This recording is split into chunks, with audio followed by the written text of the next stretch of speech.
Bwana asifiwe sana. Ashukuriwe Mungu katika Kristo, ambaye kwa furaha nyingi sana aliona imetulazimu wengi tunaoishi leo chini ya jua kuwa hai. Naam, mimi nikiwa miongoni mwao ninamshangilia Bwana, kumsifu na kumsujudu. Lakini hata wewe msikilizaji wa Hope Channel Tanzania, ambaye uko hai na unaweza kusikiliza na kutazama mahubiri haya azimu, basi kwa pamoja tuseme Bwana ni Mungu, Bwana ni mkombozi wetu, Bwana amefanyika nuru, Bwana ni tegemeo letu, Bwana ni pembe ya wokovu. Bwana ni nani anaweza kumlinganisha naye? Maana siku moja ni ya thamani sana machoni petu. Kwake inaweza isiwe kubwa, maana yeye ni Mungu, lakini kwetu ni ya muhimu sana, maana tunatambua namna ambavyo Mungu anavyotupendelea. Leo tena nitaruka hewani na wewe tena leo utalisikiliza neno la Bwana. Nini Bwana amekuandalia leo katika Hope Channel Tanzania? Ni neno hili ambalo linatoka katika neno la Mungu. Ni neno la matumaini, neno ambalo litakutia nguvu, kukutia shime, kukusaidia kuendelea kumtegemea Mungu na kuzitegemea nguvu zake, kuendelea kuzikili nguvu zake, kuendelea kuwa na matumaini makuu ya kupasayo, ambayo kwa kweli yanapatikana katika neno la Mungu. Naam, tuombe kwa ajili ya kuanza kipindi ambacho neno la Mungu litalindima katika viunga vyote vya Hope Channel Tanzania. Neno hili litasikika kwako, na ninaomba Mungu likusaidie upige hatua ya imani, sio kwa ajili ya utukufu wako, bali kwa utukufu wa Kristo Bwana Mwokozi na mwombezi wetu. Tuombe. Yesu, asante. Baada ya utangulizi huo makini wa kualika watu kusikiza neno la Bwana, neno hili liongezee nguvu ya imani.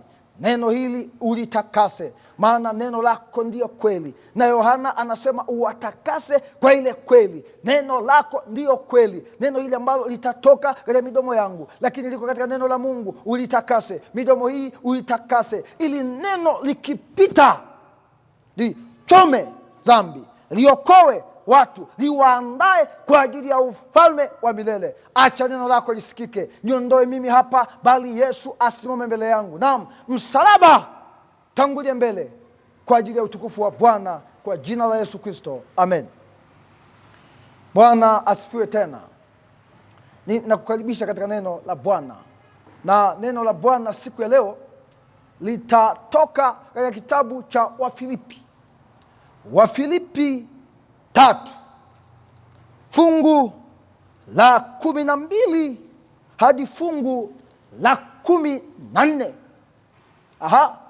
Naam, fungu la 20 na 21. Hayo ni mafungu 6. Hayo peke yake yanatosha kutusaidia kwa dakika hizi ambazo sio nyingi sana. Naam, ni nyingi kwa sababu zimebeba ujumbe. Basi kwa dakika hizi chache Bwana akusaidie uyaelewe mafungu hayo 6. Neno la Bwana linasema, Wafilipi 3:12 hadi 14, inasema, si kwamba nimekwisha kufika au nimekwisha kuwa kamilifu, la, bali na kaza mwendo, bali, narudia kwa mara ya 3, maana hapo ndio kuna kiini cha somo la leo. Bali na kaza mwendo, ili nipate kulishika lile ambalo kwa ajili yake nimeshikwa na Kristo Yesu.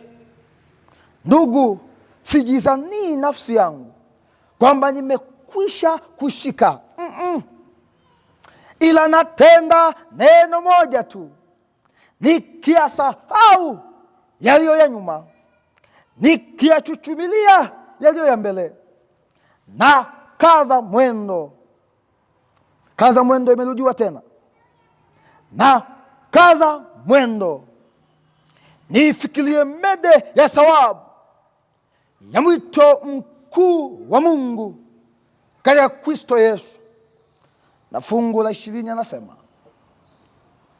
kwa maana sisi wenyeji wetu uko mbinguni, kutoka huko tena tunamtazamia Mwokozi, Bwana Yesu Kristo, atakayeubadili mwili wetu wa unyonge upate kufanana na mwili wake wa utukufu, kwa uweza ule ambao kwa huo auweza hata kuvitiisha vitu vyote viwe chini yake. Somo linasema nakaza mwendo. Nakaza mwendo, na uwe wimbo wako 2026. Nakaza mwendo, na uwe wimbo wako 2027. Na unajua hata Waadventista wa Sabato tuna kauli mbiu ya One Voice 2027. Tunakaza mwendo. Ni kweli hatujauona, lakini tunakaza mwendo kwa ajili ya utume. Nakaza mwendo, hilo neno nakaza mwendo nitalieleza kwa lugha za asili, lakini kabla sijalieleza nakaza mwendo, kabla sijakupa kiini cha somo la leo, na kabla sijaendelea kulichambua kama mwanasiolojia, naomba nikusaidie kuelewa kitabu cha Wafilipi. Naomba nikusaidie kuelewa historia ya kitabu cha Wafilipi. Naomba nikusaidie kuelewa ni nani aliandika Wafilipi. Naomba natamani nikusaidie kukuambia ni nani alianzisha mji wa Wafilipi. Naomba nikusaidie kuelewa kitabu cha Wafilipi kiliandikwa na nani, na mwaka gani, ilikuwa ni safari ya ngapi ya Paulo ya utume. Kitabu cha Wafilipi kwanza kinazo sura 4. Kitabu cha Wafilipi kinaandikwa na apostol au basi mtume Paulo, na wanasiolojia na wasomi wa historia wanasema kitabu cha Wafilipi kiliandikwa mwaka wa 62 BK baada ya Kristo, ndio kinaandikwa, na kinaandikwa katika safari ya pili ya utume wa Paulo. Wajua Paulo alikuwa na safari 4. Huyu somo wangu, maana hata mimi naitwa Paulo, alikuwa na safari 4 za utume.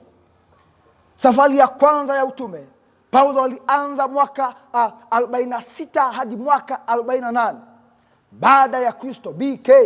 Safari ya pili ya utume Paulo aliendelea nayo mwaka wa 49 hadi mwaka 53 BK baada ya Kristo. Safari ya tatu ya Paulo ya utume aliendelea nayo kutoka mwaka wa 53 hadi mwaka 57 BK. Safari ya 4 ya Paulo ya utume anaiandika au anaendelea nayo, maana nyaraka zinaandikwa baada ya kuwa matukio yamepita. Basi hii safari ya 4 ya utume ambayo kwa kweli inachukua habari za Lumina alikohubiri Yerusalemu na Kaisaria, hiyo inakuwa ni mwaka wa 57 hadi mwaka 59 BK baada ya Kristo. Naam, sasa hiki kitabu cha Wafilipi Paulo anakiandika ikiwa ni safari yake ya pili ya utume. Naam, kitabu cha Matendo kinatueleza wazi. Kitabu cha Matendo kinatueleza wazi ya kwamba Paulo hii ilikuwa ni safari ya pili. Utasoma kwa wakati wako katika kitabu cha Matendo 16 fungu la 11 hadi 40. Matendo haiandikwi na Paulo, inaandikwa na Luka. Luka anarejelea ilikuwa ni safari ya huyu kamanda ambaye alipiga vita vya msalaba kwa imani, na anasema nimevipiga vita hivyo vizuri, mwendo nimeumaliza. Alipiga vita. Naam, safari hizo 4 alihubiri maeneo mengi ambayo nitayataja kwa dakika chache zijazo. Sasa Paulo anaandika waraka wa Wafilipi akiwa gerezani. Naam, katika gereza la Rumi, mahali ambapo alikaa muda mrefu. Na unajua hata kitabu chenyewe kinajieleza. Utasoma Wafilipi 1:7, utasoma Wafilipi 1:12, utasoma Wafilipi 4:22. Inazungumza ya kwamba waraka huu uliandikwa akiwa gerezani. Anawaambia wakati fulani wasiumie sana kwa sababu ya mateso. Naam, naomba nikusaidie kuelewa mambo matatu ambayo yanatengeneza waraka huu. Waraka huu unatutaka tuwe watu wa shukrani. Pamoja na kuwa tunapitia magumu, Mungu anataka tuwe na shukrani. Maana hata Ayubu anasema unataka mke wangu tu tunapitia mema tu, ili mabaya apitie nani? Paulo alielewa hivi. Anasema tuwe watu wa shukrani. Lakini waraka wa Wafilipi unatutaka tuwe na uhusiano wa karibu na Mungu. Waraka wa Filipi unataka tuwe watu wa uvumilivu. Hayo mambo matatu, shukrani, hayo mambo matatu, uvumilivu, uhusiano na Mungu, ni mambo makubwa sana katikati ya kila tunayopitia. Paulo anatutaka tuwe na uhusiano wa karibu na Mungu. Hata yeye alikuwa gerezani, lakini bado alimtaja Mungu, bado aliwatia moyo wengine. Yaani waraka anapoandika akiwa gerezani, aliuandika halafu kaenda kwa Wafilipi. Nitakueleza Wafilipi ni watu gani. Kwa hiyo hata Paulo alipitia magumu, lakini bado aliendelea kumtumaini Mungu. Ninakushangaa wewe ambaye unafiwa alafu naacha kuja kanisani. Nani atakupa tumaini? Bora ukifiwa ukiwa na Yesu.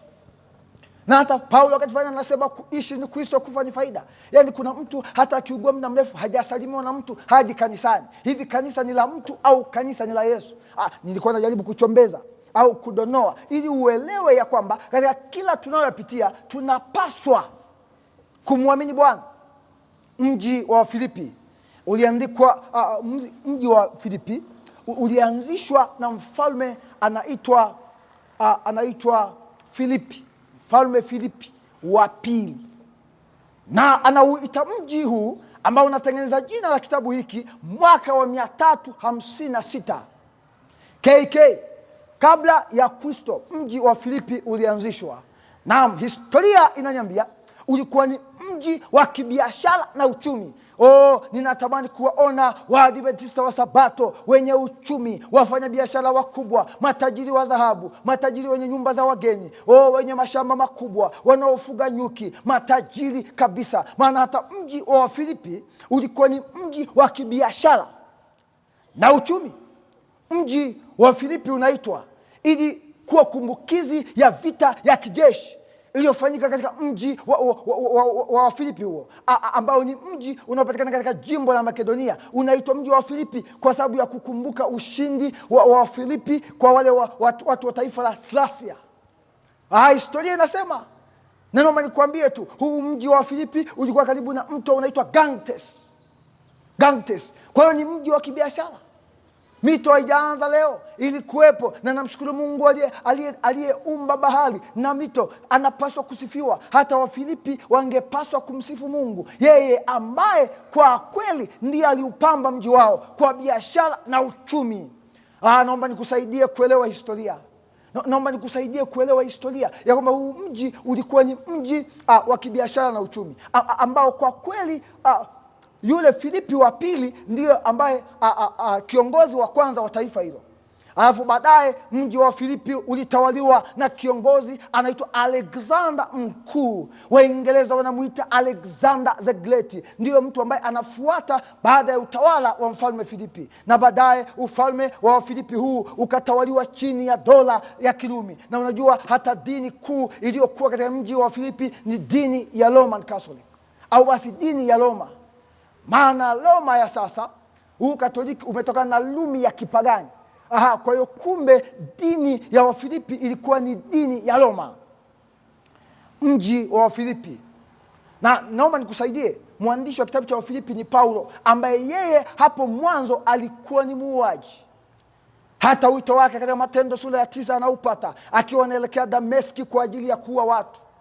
Ndiye Paulo anayeandika waraka wa Filipi, lakini ndio Paulo anayeandika waraka wa Wakorinto, anaandika Paulo waraka kwa Watesalonike, ndio Paulo aliandika kwa Wagalatia, aliandika kwa Efeso, anamwandikia Timotheo, ndiye Paulo aliandika Waebrania. Japo Waebrania sio waraka, lakini ndiye Paulo anaandika hata waraka kwa Warumi. Kitabu cha Wafilipi anakiandika akiwa gerezani. Sikia, kwa hiyo kumbe unaweza kuwa gerezani lakini bado ukamwakilisha Bwana. Haimaanishi kwamba ukiwa gerezani ndio uvute bangi. Yumkini ulikuwa ni msabato, ukasingiziwa kesi, ukaenda gerezani, ukakata tamaa, ukaanza bangi, ukaanza ulevi, ukaanza tabia mbaya, kuwapiga wale wadogo wanaokuja gerezani. Hata gerezani tunapaswa kumwakilisha Bwana. Hata ugenini tunapaswa kumwakilisha Bwana. Hata nyumbani tunapaswa kumwakilisha Bwana. Paulo anamwakilisha Bwana akiwa katika gereza la Rumi. Ndipo akiwa katika gereza la Rumi mwaka wa 50 baada ya Kristo anaandika waraka wa Wafilipi. Naomba nikusaidia kuelewa. Waraka wa Filipi umeandikwa mwaka wa 50. Mji wa Wafilipi umeanzishwa mwaka wa 350. Mwaka wa 356 ndio mji ulianzishwa. Mwaka wa 62 waraka ukaandikwa. Lakini injili kabisa kuanza Wafilipi, Paulo alianza mwaka wa 50. Kwa hiyo mwaka wa 50 injili Paulo akaendelea nayo huko kwa Wafilipi. Mwaka wa 62 waraka ukaandikwa. Haukutumia muda mfupi, ni takribani 12 years, miaka 12. Halafu miaka wa 356, hii ni kabla ya Kristo, mji ulianzishwa. Hiyo nimekutengenezea historia nzuri ili uanze kunielewa. Kitabu cha Wafilipi kinazo sura 4. Sura makini, na leo tutajifunza sura hii moja. Naam, sio sura, maana sura itatuchukua masaa mengi. Tutajifunza tu mafungu 6 katika Wafilipi. Wafilipi 4. Ambapo kamanda Paulo anasema, si kwamba nimekwisha kufika. Kumbuka somo nimekuambia na kaza mwendo. Endelea kunifuatilia katika Wafilipi 3:12, 13, 14 na 20 na 21. Neno na kaza mwendo ambalo ndio somo la leo, ambalo Paulo amerudia mara 2 kwenye fungu la 12 na 14. Na kaza mwendo kwa Kigiriki linaitwa dioko. Kwa Kigiriki dioko linamaanisha na kaza mwendo, na kaza mwendo, au ninaendelea kusonga mbele. Ninapenda tafsiri nyingine ya neno dioko la Kigiriki na kaza mwendo, ninaendelea kusonga mbele. Ninaendelea hivi, unaendelea kusonga mbele hivi, unakaza mwendo. Neno kukaza maana yake ni kuongeza bidii, kulenga shabaha, yani ni kutosikiliza makelele. Kukaza mwendo ni kujifunga kibebe, ni kujizatiti, ni kuamua itakavyokuwa. Haijalishi barabara ninayoiendea ina miiba, barabara ninayoiendea ina misitu mikali, barabara ninayoiendea ina majambazi, haijalishi barabara ninayoiendea ina wachawi, haijalishi barabara ninayoiendea ina ajali, haijalishi barabara ninayoiendea ina vikwazo. Ninachokijua, ninakaza mwendo. Nakaza mwendo, dioko. Kukaza, kwa mfano, ngoja nitumie mfano huu, kwamba una pikipiki yako, unafunga mzigo. Ukiufunga ukalegea, utaanguka. Ili mzigo usianguke, uimalike, lazima ukaze. Kwenye kanisa hili la Kisabato, ukiwa na moyo mdogo utaasi. Maana utagundua kuna watu wa karibu wanakusema vibaya. Kuna viongozi wa karibu wanakupangia njama. Sio kanisa tu la Wasabato, tangu zama za Ukristo. Watu walisema vibaya. Hata Yesu mwenyewe alisema vibaya. Mara anatumia nguvu za pepo. Hata Yesu mwenyewe alisema vibaya. Alisalitiwa na mtu wa karibu, Yuda. Kwenye kanisa hili inabidi tukaze mwendo. Kukaza ni kuwa na ujasiri, kuto kuogopa, kuimarika. Kukaza ni kama mwanaume ambaye anamtongoza binti, ambaye anamzungusha, halafu mwanaume anakaza kumwambia anampenda, atamjali, atamtunza, halafu mpaka mwisho wa siku anatoboa. Katika maisha wanaofanikiwa ni wanaokaza. Katika biashara wanaofanikiwa ni wanaokaza. Katika maisha ya kiroho ni wanaokaza, sio wasiokata tamaa. Na kaza mwendo, dioko, neno la Kigiriki, au ninaendelea mbele. Naomba nilisome.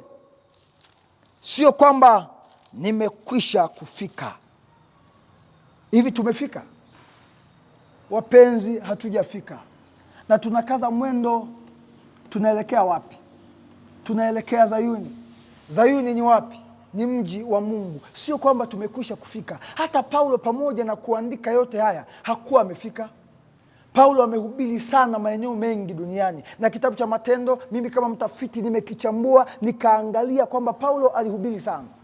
Lakini anasemaje? Si kwamba nimekwisha kufika. Paulo alihubiri katika mji wa Antiokia, mahali ambapo jina wa Kristo kwa mara ya kwanza linapatikana. Na utasoma kwa wakati wako kwenye Matendo 13:14. Paulo akahubiri katika mji unaitwa Ikonia. Utasoma kwa wakati wako Matendo 13:51. Paulo akahubiri mji. Huu mji unaitwa Derbe, Lustra na Waefeso. Utasoma kwa wakati wako Matendo sura ya 14 fungu la 8 hadi 41. Alihubiri katika hiyo miji mitatu. Paulo hakuishia hapo. Paulo akahubiri katika maeneo ya Makedonia, mahali ambapo ndiyo jimbo ambalo linatengeneza mji wa Wafilipi, maana Wafilipi iko katika jimbo la Makedonia. Paulo alihubiri Makedonia, akahubiri na Troa. Utasoma kwa wakati wako Matendo 20 fungu la 6 hadi la 12. Paulo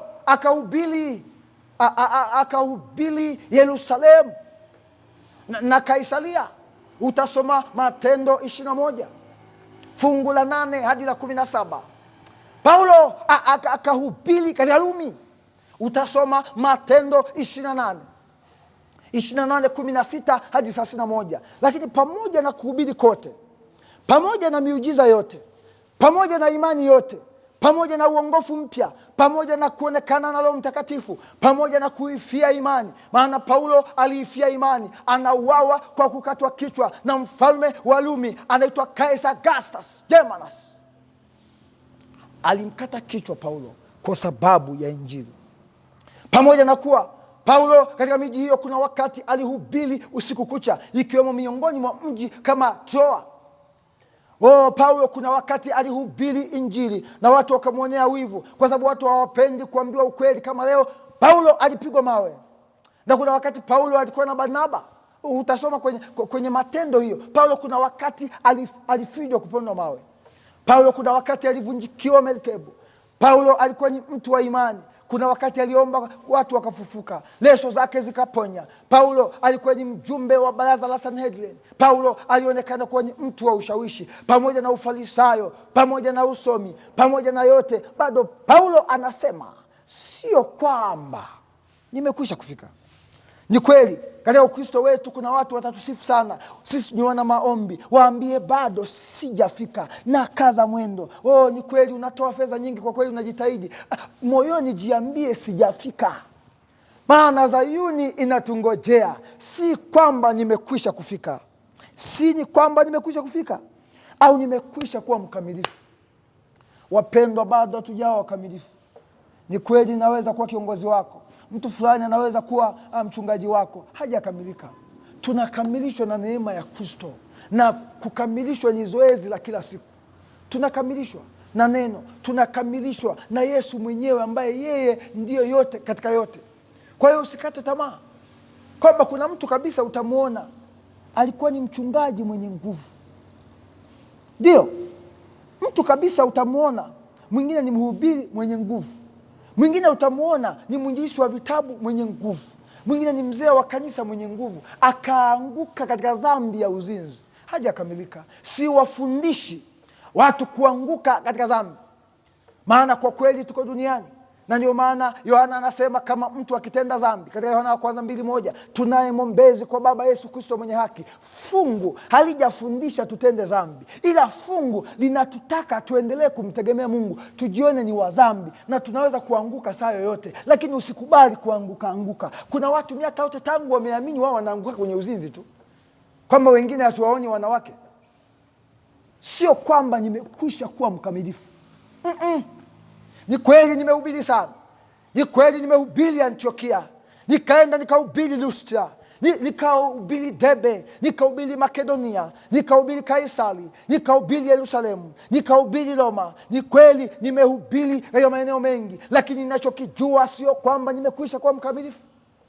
Kwa nini sio mkamilifu? Yaani kwanza tu hata ninavyoonekana sijakamilika bado. Maana Paulo inasemekana baada ya kuwa amekutana na Yesu, ile nuru ilipiga macho yake, yakasirika muda mrefu kuona. Mgongo wake ulipinda, miguu yake ikawa na matege. Anajiona tu katika ulimwengu wa kimwili hajakamilika. Yaani hajakamilika kwa matendo tu ya kimwili. Kuna wakati yumkini Paulo alikuwa na hasira, maana alikutana na vikwazo kama leo ambavyo unaweza kuona nafanya kazi ya Mungu alafu watu wananisema sijakamilika. Ni kweli kwa nje watu wanaweza kuniona kwa kweli mimi mbingu, Yesu akija leo ninaenda, lakini kuna mambo kwa kweli bado nina maswali kuhusu Mungu. Kwa nini analeta majaribu? Lakini kumbuka bado mapenzi yake ni mema. Kuna maswali. Kwa nini Mungu natoa zaka alafu bado mimi ninaumwa? Mbona Yesu alikuwa ni Mungu na alikuja kuleta ukombozi, lakini akasalitiwa? maswali, hujakamilika. Hata kama utakuwa mchungaji mkubwa, hata kama utaenda kuhubiri Ulaya, hata kama utaweka mkono wenye mapepo saa hiyo hiyo yanakimbia, hata kama wenye kansa watapona, hata Paulo leso ziliponya, lakini anasema si kwamba nimekwisha kuwa mkamilifu. Sijafika. Target ni kwenda Yerusalemu ya mbinguni. Ninatamani kwenda mbinguni. Kwa hiyo bado sijafika. Bado sijawa mkamilifu. Nakaza mwendo. Ni kweli mnaniona natoa zaka sana, lakini yumkini nyinyi mnaona mimi natoa yote, lakini natoa kwenye kipato kimoja na vipato 10. Bado nakaza mwendo. Kuna mambo katika dunia ninayaona kama siyaelewi kabisa, yananikatisha tamaa kwenye kanisa. Kaza mwendo ni kujizatiti, ni kuendelea kukabiliana na majaribu, kuendelea kusema vyovyote itakavyokuwa mimi lazima nifanye. Na kaza mwendo. Paulo anasema ninakaza mwendo. Kaza mwendo wa imani. Safari ya imani ni ngumu. Safari ya imani na mateso. Safari ya imani inaweza kukufanya ndugu akakukataa kwa sababu ya kweli. Safari ya imani inaweza kukufanya kanisani ukikemea dhambi watu wakakupiga hata sumu.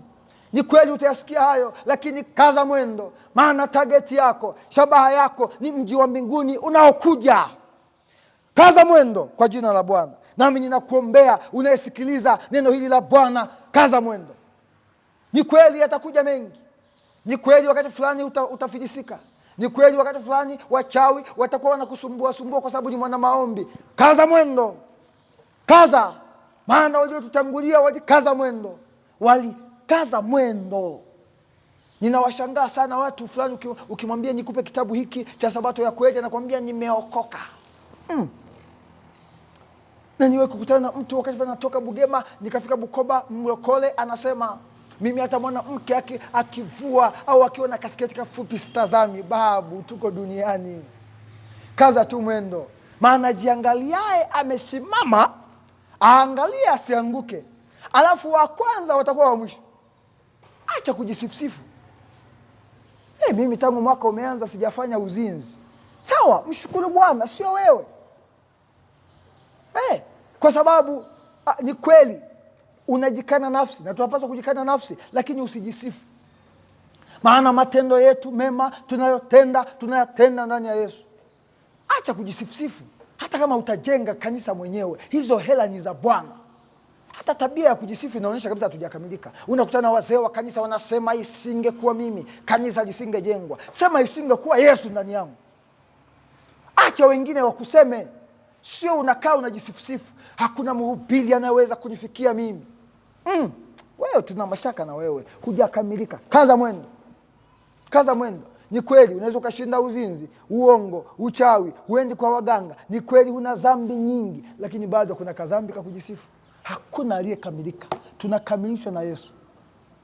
Lakini bado kwenye Waebrania nasema kuna watu ulimwengu ukustahili kuwa nao. Yaani ni kweli pamoja na kuwa tuko duniani na hatujakamilika, lakini bado tunaweza kufikia viwango watu wakasema kwa kweli huyu ni mtu wa Mungu.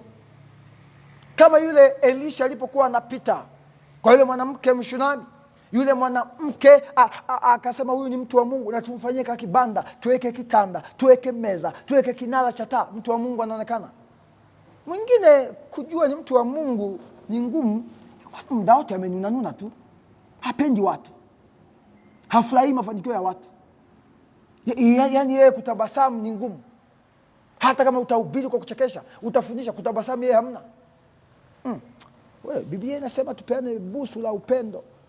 Upendo ndio unatufundisha tuwe tumenunanuna tu. Hamna, hatujakamilika. Kuna tabia zingine tunazo. Na hii habari ya kusema kwamba mimi nina hasira nikikasirika wote hapa mnakimbia, bado kabisa inaonyesha wewe hujakamilika. Hata kama ni msabato na umezaliwa ndani ya kanisa, mchakato wa kuwa mkamilifu ni mchakato usio na ukomo. Ni mchakato unaoendelea. Ni mchakato ambao kwa kweli unamhitaji Mungu zaidi. Hakuna habari ya kusema umekamilika. Hamna. Paulo pamoja na yote aliyoyafanya anasema sio kwamba nimekwisha kufika, sio kwamba nimekwisha kuwa mkamilifu, bali na kaza mwendo. Tunzi mmoja ambaye ninampenda, maana na jina la kwangu, anaitwa Paul Winston. aliwahi kuandika wimbo ambao tunauimba hata leo, wimbo nambari 73, na kaza mwendo mbinguni. Aliuandika mwaka 1951. Anasema na kaza mwendo. Naomba tafakari maneno machache napoendelea kulifafanua fungu hili kwa uzuri, maana maneno haya tunaimba kila siku, lakini yumkini hatuyatafakari na yamebeba ukombozi. Kukaza mwendo, tunajitia moyo. Ni kweli tutachekwa, ni kweli tutasimangwa, ni kweli tutauziwa, ni kweli tutaumizwa, ni kweli tutapigwa kama mawe alivyopigwa Paulo na Barnaba, lakini bado tutakaza mwendo. Tunzi anasema wimbo namba 73, Bwana uniongoze juu. Anaanza anasema na kaza mwendo mbinguni. Tunaenda mbinguni, na kaza mwendo mbinguni. Kila siku napanda juu. Wewe ambaye uko hapo unanitazama kupitia Hope Channel Tanzania, tunakaza mwendo mbinguni, na kila siku unapaswa uwe na badiliko la kiroho. Haiwezekani wewe kila siku unasoma neno halikubadilishi.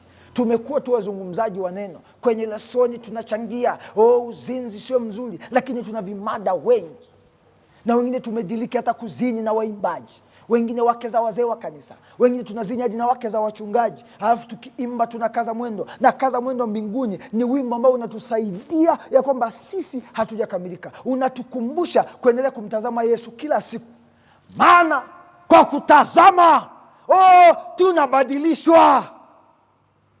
Naomba nikisafiri, ninaposafiri kuelekea Mwanza, ninaposafiri kuelekea Mbeya, ninaposafiri kuelekea Uganda, ninaposafiri kuendelea Australia, naomba nikisafiri, Bwana uniongoze juu. Unajua maisha ni safari, maisha ni mlima, lakini maisha ni safari. Na ndio maana wanasema usimuuzi sana mwenzako, hujui utakutana wapi. Maisha tunasafiri, na hata hapa duniani tunasafiri, tunaelekea mbinguni. Maana tutasoma huku chini, Paulo anasema wenyeji wetu sio hapa, ni mbinguni. Wanaoenda mbinguni wanakaza mwendo kila siku, wanaacha vitu ambavyo wanavipenda, wanaacha uzinzi, wanaacha ulevi, wanaacha uchawi, wanaacha uongo, wanaacha sanamu. Kuna watu wanasali humu lakini waganga tu.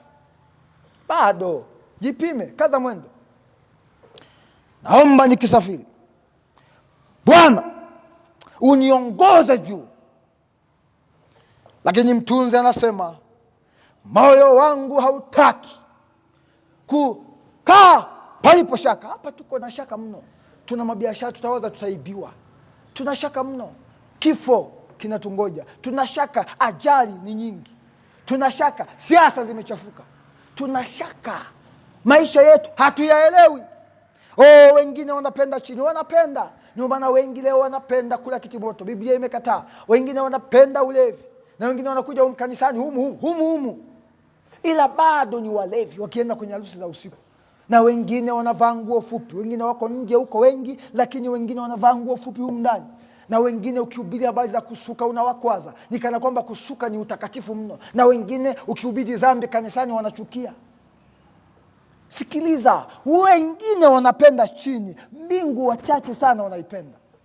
Na ndio maana hata wanaorudi kanisani mchana ni wachache, wanaokuja kufungua sabato ni wachache, wanaosoma lesoni ni wachache, wanaowahi kanisani kwenye vipindi ni wachache, wanaotoa zaka na sadaka ni wachache, ambao ni waaminifu kwenye ndoa zao ni wachache. Kwa maana hiyo ni wengi basi wanaipenda dunia. Na Biblia inasema mtu akiipenda dunia, kumpenda Mungu hakumu ndani yake. Watu wanaipenda dunia, wanapenda dunia, wanapenda kujipakapaka marangi, asijawalaumu. Wanaipenda dunia, watu wanaipenda dunia. Hawarudi kanisani, wanaangalia tamthilia. Tamthilia hazitakuokoa. Hawarudi kanisani, wanakwenda kwenye mpira. Na wengine hawaji, mpira hautakuokoa. Huko ni dalili za kupenda chini. Wanapenda fedha. Unabii unatimia siku za mwisho, watu watakuwa wakipenda fedha. Unabii unatimia, watu wanapenda chini. Lakini nia yangu ni kupanda. Nia yako wewe ambaye unanisikiliza hapa kwenye Hope Channel iwe kupanda. Mbinguni kila mtu ataokolewa kwa ukweli na nuru aliyokuwa nayo. Haijalishi wewe umeusikia ukweli alafu kwa manabii wa uongo. Na Biblia inasema Isaya 9:16 waongozao ndio wakoseshao. Mathayo 15:14 inasema kipofu hawezi kumwongoza kipofu mwenzie. Sikiliza nia yako, namna ambavyo unampenda Mungu, maana nia inatawaliwa na moyo. Namna moyo wako unavyojitoa kwa Bwana, namna ambavyo unajihusisha na kazi ya Bwana, namna ambavyo unaendelea kujitoa kwa namna yoyote ile, kwa nguvu, kwa moyo, kwa akili, kwa roho, kwa maombi na vyote, ndio tunaweza kukupima nia yako inaenda mbinguni. Nia yako ni kupanda. Kuna mtu tu anasema anaenda mbinguni kila siku, yeye ni mchawi tu.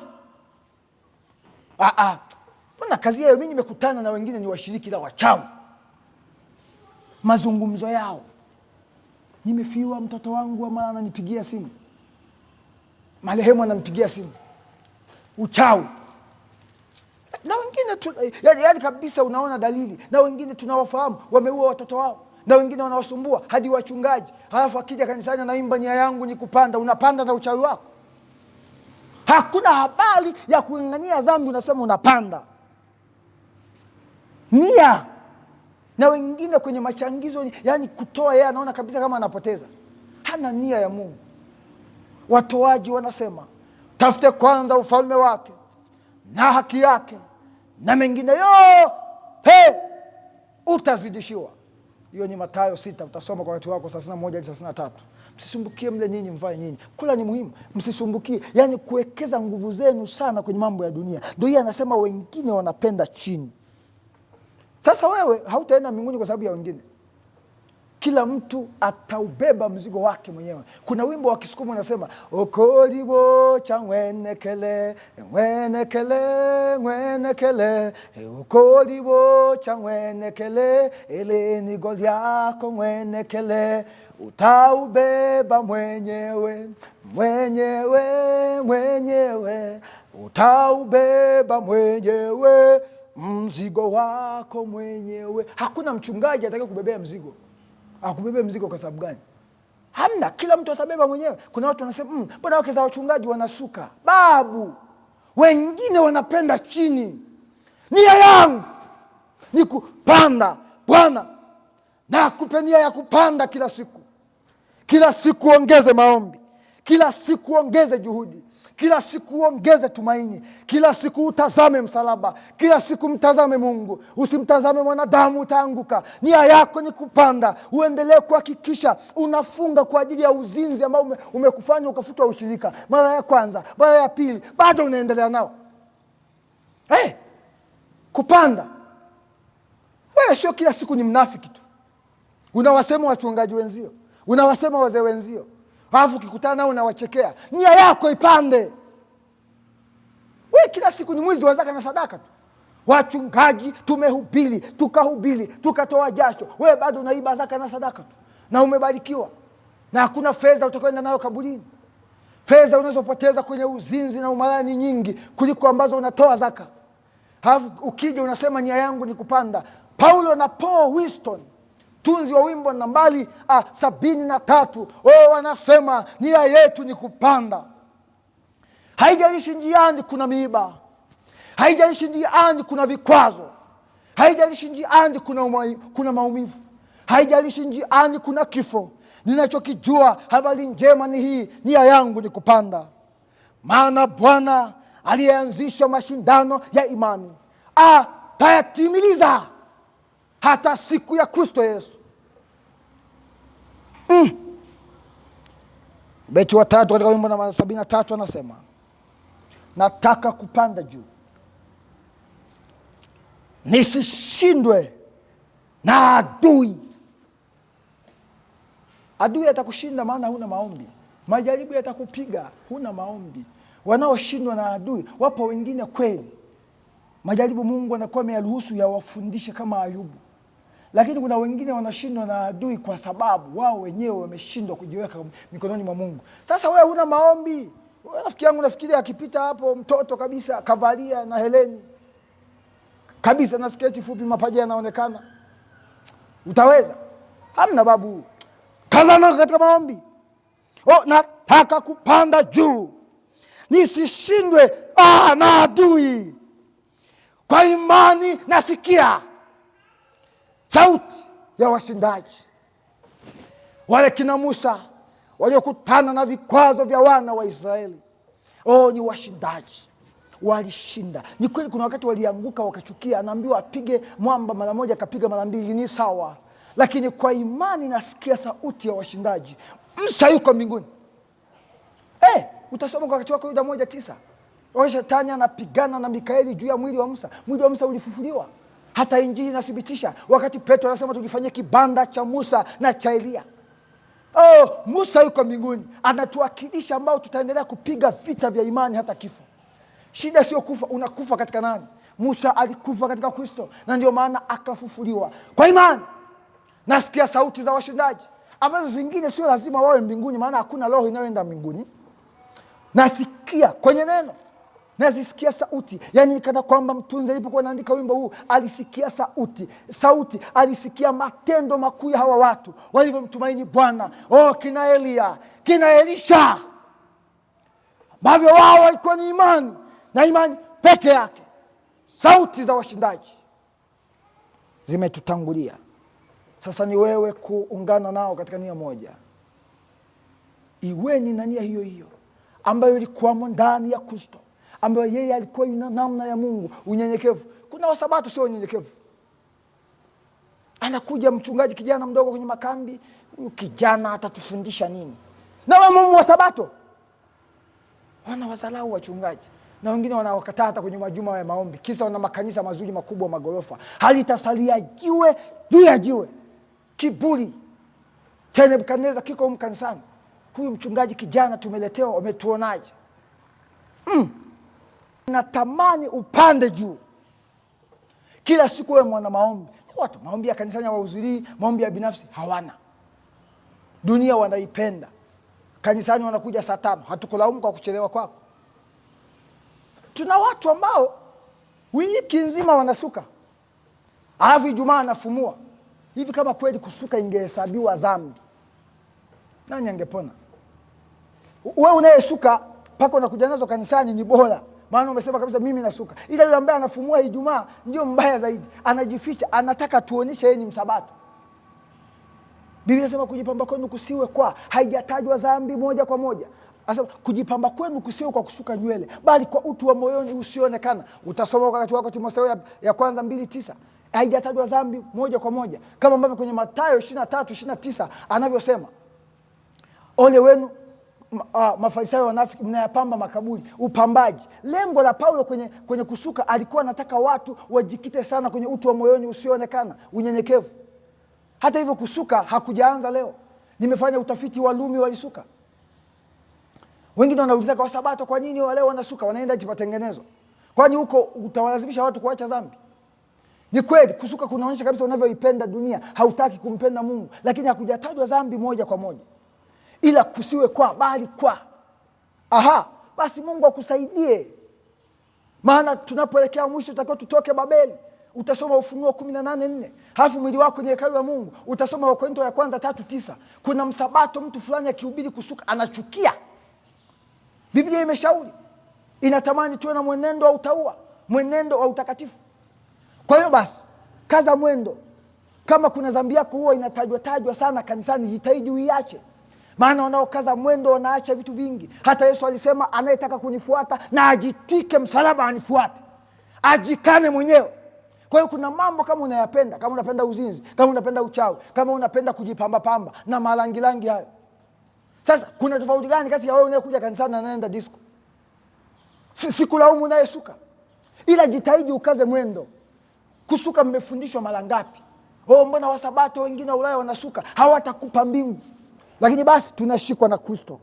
Hatujakamilika sana, neema yake inatukamilisha. Maana tumeokolewa kwa imani kwa njia ya Kristo Yesu. Ndugu zangu, sijizani nafsi yangu nimekwisha kushika. Ila ninatenda neno moja tu, nikiasahau hiyo nyuma. Nimekwisha kushika nini? Amri. Yaani kuna msabato anasema mimi amri zote nazishika. Wakati ukianguka katika moja, mzee umeanguka katika zote. Sio kwamba umezishika. Ni kweli duniani watakuuzi.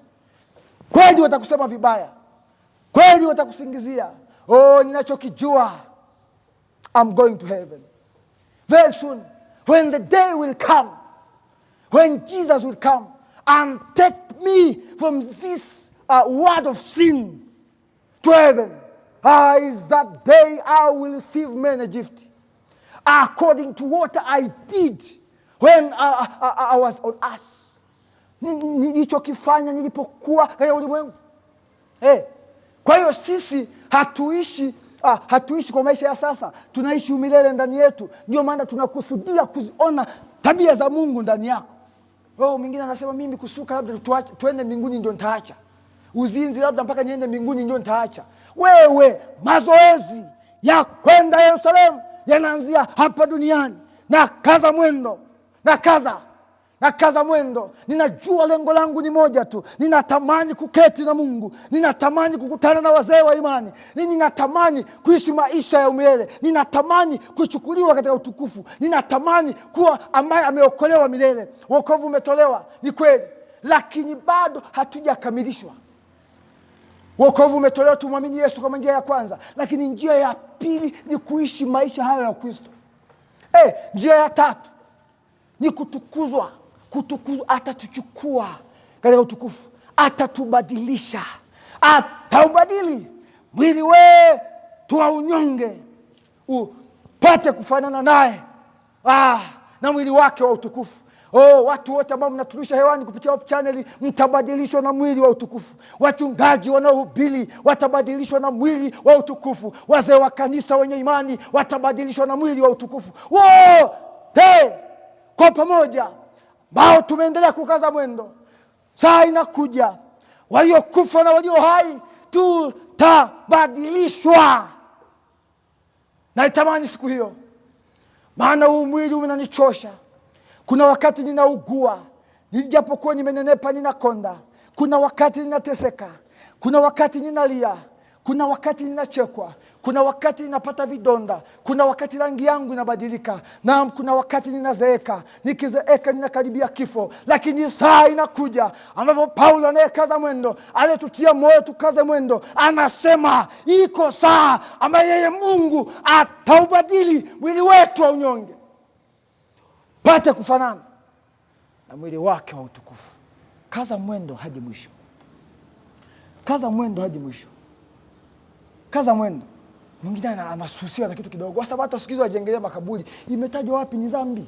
Ikiwa Yesu mwenyewe alijengelewa, alizikwa kwenye kaburi la Yusufu al-Masaya.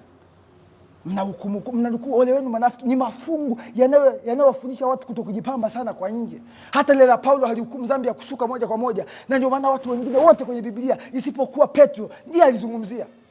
Lakini kaza mwendo. Mwingine anaasi Wasabato siku hizo wanakula nyama. Wasabato wapi hawakula nyama? Eti wanaenda matengenezo. Babu, moto utakulamba. Na Zefania 1:17 naam anasema utapotea, utaangamia kama mavi yako mwenyewe. Unaasi Sabato unaenda matengenezo. Kwa hiyo Mungu anabadilika. Hatujakamilika. Eti wanaoenda kule wanaojifanya eti wameenda matengenezo, hakuna kitu. Ni uswahili tu. Na ninawaalika wote mlioenda matengenezo, rudini katika njia kuu. Mungu alipokuwa anataka watu wake kuwarejesha, aliwaambia nirudieni mimi. Tazama Yoeli 2:12. Utatazama Malaki, anawaambia nirudieni. Ni kumrudia ukiwa ndani ya kanisa umumu. Matengenezo ndani ya kanisa. Matengenezo hamwezi kuwa rafiki zangu kwa sababu mnayoyafanya. Kwamba umekamilika wapi? Na hata wale mnaojisifu, yani mimi akija leo naenda, baba, ni neema tu ya Yesu inatushindia. Kwa hiyo Bwana akusaidie. Ninapohitimisha, uelewe ya kwamba safari ya kukaza mwendo ni safari ngumu. Hata Paulo kuna wakati alipigwa mawe. Paulo alikatwa kichwa na mfalme Nero. Anaitwa mfalme Nero Augusta Germanus. Alimkata kichwa kwa sababu ya imani. Wanafunzi wa Yesu waliuawa vibaya. Wewe ni nani? Semwa humu, kaa humu. Wakufanyaje? Kaa humu. Wakusingizia umefanya uzinzi hujafanya, kaa humu. Waseme unaimba vibaya, waseme imekuaje, kaa humu.